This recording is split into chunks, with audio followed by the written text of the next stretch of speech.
merupakan salah satu kota di Bandung Barat yang menerapkan pembatasan sosial berskala besar. Daerah yang mengalami dampak langsung dari pembatasan ini ialah Komplek Tani Mulya Indah. Penerapan PSBB sedikit banyak memberikan imbas kepada berbagai sektor, seperti sektor perekonomian.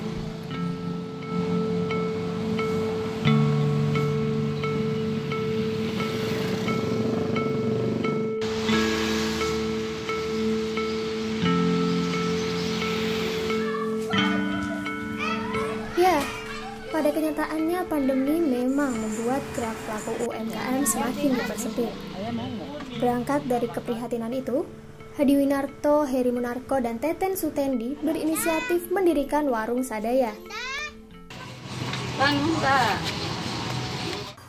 Ya, tadinya memang awalnya sebetulnya kami tidak berencana untuk membuat semacam ini warung atau, tetapi ide awalnya karena warung sadaya ini kami dirikan pada saat itu adalah bentuk keprihatinan kami ketika bukan COVID-nya sebetulnya, tetapi efek dari PSBB-nya ya, karena pada saat itu orang tidak bisa kemana-mana, walaupun ya insya Allah mereka sehat walafiat ya, tapi karena aturan tidak boleh kemana-mana segalanya jadi terhenti.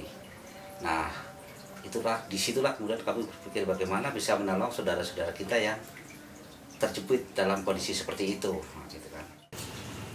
Barang yang ditawarkan WS pun bermacam-macam, mulai dari kuliner, buah, sayur, dan sembako dari beberapa mitra WS di sekitar Komplek Tani Mulya Indah. Seperti Dea Heriati, ibu rumah tangga ini sering menggunakan jasa layanan WS untuk membeli keperluan rumah tangganya.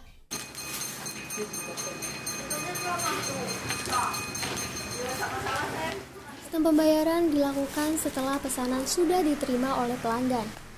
WS hanya menaikkan 1.000 hingga 2.000 saja dari harga normal.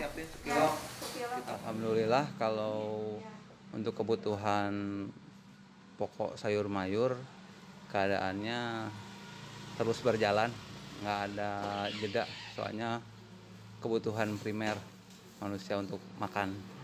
Alhamdulillah sedikit banyak terbantu karena warung sadaya mengkoordinir masyarakat untuk berbelanja, walaupun terbagi tetapi semuanya menjadi rata gitu. Secara sederhana, tim pemasaran menerima pesanan dari para pelanggan kemudian diteruskan ke bagian operasional. Setelah itu, tim operasional akan menghubungi mitra yang bersangkutan untuk menyiapkan barang pesanan pelanggan.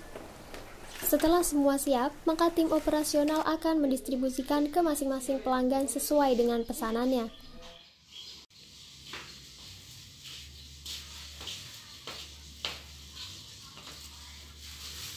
Ya, merasa terbantu sekali. Saya tidak usah pergi keluar, cukup dengan kirim WA aja. Sayur mayur, lauk pauk, buah-buahan, sama makanan ringan, terutama yang paling sering roti tawar dan sayuran. Sebagian omset yang didapat WS akan diberikan kepada warga Komplek Tani Mulya Indah atau mitra WS yang layak mendapatkan bantuan karena pandemi ini. Bantuan bisa berupa voucher belanja, sembako atau kupon penukaran gas 3 kg secara gratis yang berlaku ke semua mitra WS.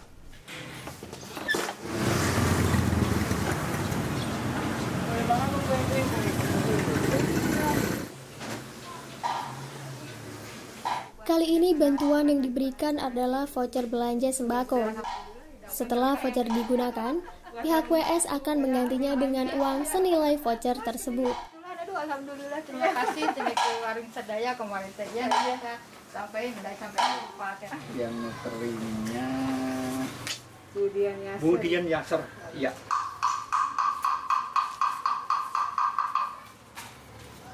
Tukang ngopi jadi ini enggak? Dengan menggabungkan konsep pesan antar dan berdonasi, diharapkan WS dapat membantu mempertahankan perekonomian warga Komplek Tani Mulya Indah. Ini tetap esensi ya. Nah, jadi gini, karena memang dari awalnya juga ide awalnya itu kan untuk memberikan bantuan ya gitu ya. Maka itu tidak akan terhapus dari WS. dan itu akan menjadi bagian dari visi dan misi ada di situ. Maka sebagian keuntungan itu akan disisihkan untuk bantuan. Kemudian juga memang kami mengumpulkan bantuan dari para pelanggan, dari beberapa donatur lah begitu ya. Terakhir baru minggu kemarin ya, Jumat kemarin baru dibagikan. Jadi tetap donasi itu kalau bagi perusahaan besar barangkali itu yang namanya CSR begitu ya, tapi untuk kami belum sampai ke situ ya, donasi biasa. Tetapi tetap akan kami pisahkan itu pekerjaan sosial dan pekerjaan komersial gitu. Jadi begini kan di visi misi kami itu salah satunya adalah memberdayakan ya. Jadi usaha kami adalah memberdayakan potensi-potensi yang sudah terjadi begitu, sehingga itu akan bisa meningkatkan ya, bukan merendahkan, tapi bagi kami WS itulah akan meningkatkan taraf hidup, bukan berarti kekayaan, tetapi mungkin pola berpikir dan sebagainya, atau ketahanan begitu terhadap persoalan pangan, persoalan finansial begitu. Jadi kami berharap dengan adanya WS maka akan tumbuh entrepreneur begitu ya, barangkali ya, jiwa-jiwa entrepreneur yang terlatih sehingga mereka bisa bersaing, karena bagaimanapun juga pada suatu ketika mungkin WS tidak akan mampu menampung mereka begitu ya. Ketika produk mereka sudah kelas daerah barangkali, atau bahkan kelas nasional atau kelas internasional, mungkin WS sudah nggak sanggup menangani, tapi mereka bisa bersaing. Warung Sadaya mengajarkan kepada kita bahwa mereka yang mau berinovasi dari rumah bisa menghadapi situasi pandemi ini. Kreativitas menjadi kata kunci untuk bisa bertahan dan keluar dari krisis yang sedang kita hadapi.